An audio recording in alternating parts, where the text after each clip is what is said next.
dust control. More is better. I have a 650 CFM Dust Right vacuum system. What I'm trying to do is drive the dust out the back door.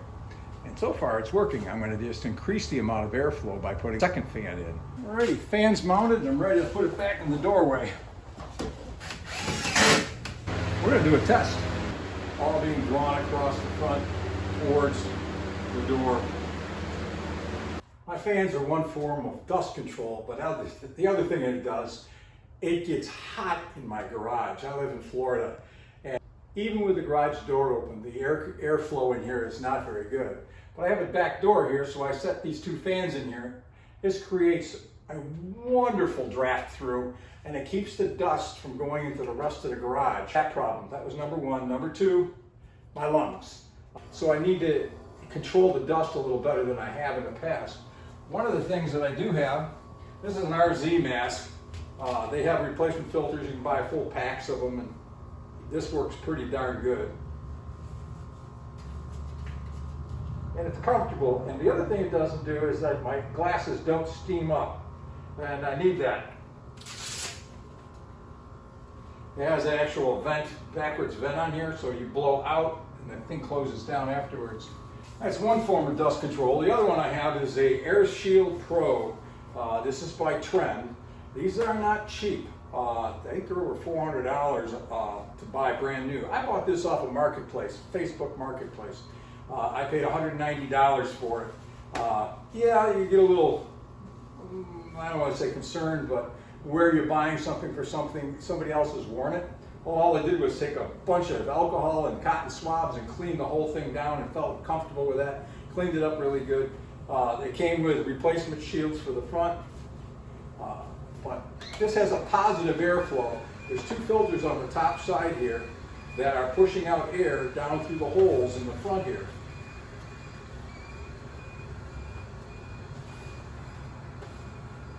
I'd say this is probably 90% effective at keeping dust out of my lungs.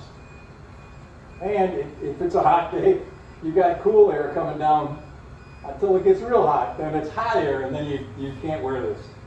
But if you leave it on for a long time when you're working, it's just heavy on your head.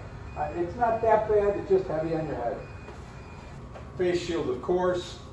When you're buffing, always wear a face shield and a mask, because the dust particles from the actual buffing are not good for you at all, so make sure you got something out for that. All right, that's dust control up to that point. Now I have another one that I do. And sometimes you don't have to do all of them. This is a dust hood.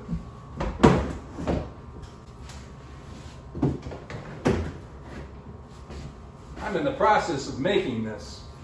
The other one I had didn't like the way it worked. It wasn't deep enough this way, so you could get your tool, which is my sander.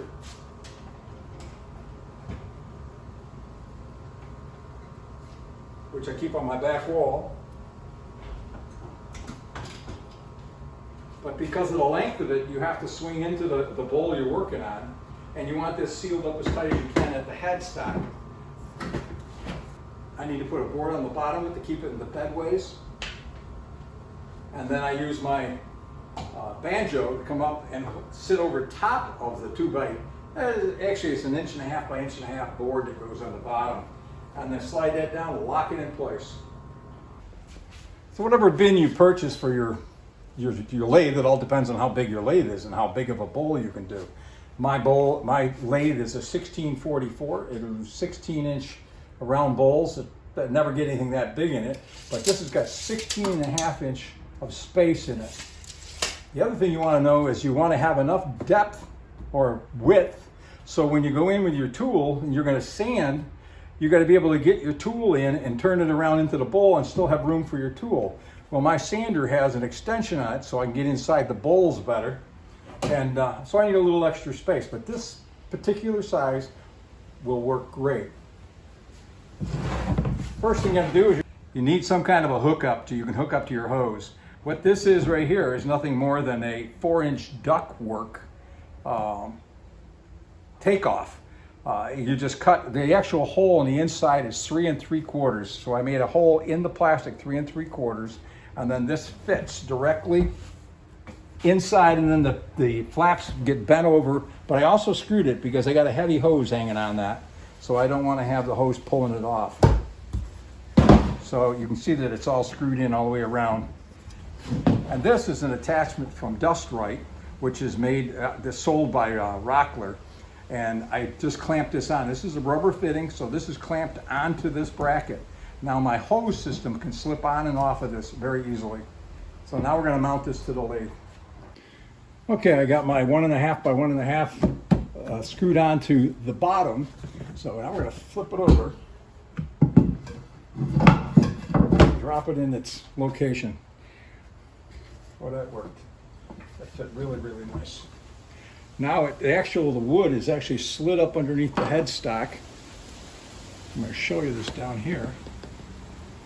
And because it sticks out a little further, you can take your banjo and bring it right over. The part is hitting there, which is the piece underneath.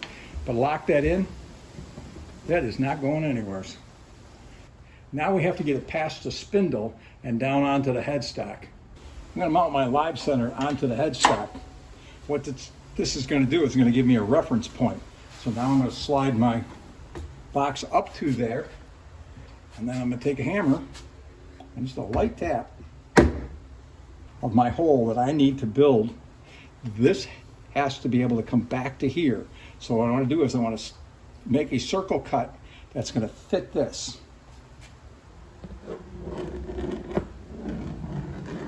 I've got my circle marked, and now I'm going to cut it with my Dremel tool. My sanding bonnet, or sanding hood, is all finished. This is the cutout for the headstock. My chuck can fit right straight through this opening, so I do not have to take my bowl off the lathe to mount this on. And you'll find that that's a problem when you're doing taking your tenons off.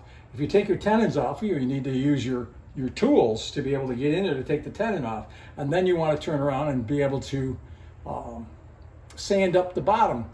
Well, if you take your bowl off the vacuum chuck to get it lined back up again afterwards, it's a pain in the butt. Well, now you don't have to worry about it, because you can just take the whole thing, slide it right over top, leave your bowl intact, slide it into place, and lock it down.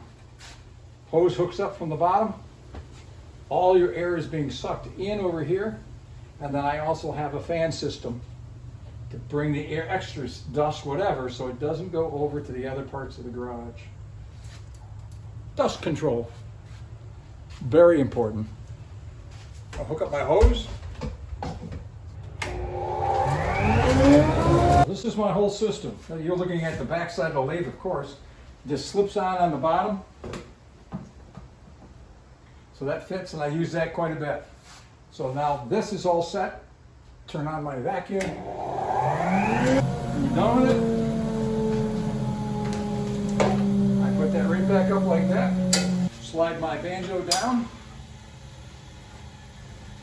Slide this out a little bit and slip it off. I hope this video has helped you keep your lungs and your workspace a little cleaner. Please subscribe. It does help our channel.